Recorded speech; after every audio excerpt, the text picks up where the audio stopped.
Wow, it is very hot. It had to have been 100 and something degrees with a great deal of humidity. But once I got past that initial shock, we found ourselves in the airport baggage claim.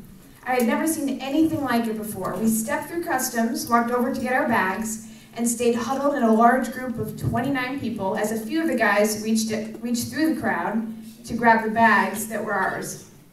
We were told before the trip not to let any of the Haitians grab our bags because they may make us pay them to get them back, so we had to be prepared for that.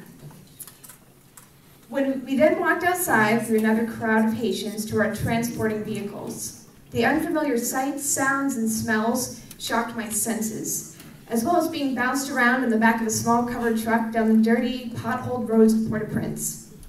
I am sure you will hear more about our rides in these small covered trucks called tap-taps throughout the rest of the night, because nothing can quite prepare you for the driving experience in Haiti.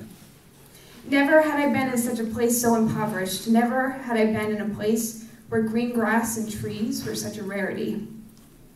Now, my first impression of the people was quite a contrast. Though they lived in such poverty and filth, many showed a poise and a passion in the way they carried themselves. As we greeted each Haitian with a bonjour or bonsoir, good morning or good afternoon, most often would they look us in the eye with a smile and return the greeting. I thought to myself, these people have something a lot of Americans don't have, a true joy and contentment, even in the most horrid of circumstances, even in the midst of having nothing. Even in the 3 church services we had a chance to sit through, the way these people worship God is truly beautiful. Each one was dressed to the nines as if going to a wedding. Pews filled with people ready to hear God's word and ready to give him back the praise.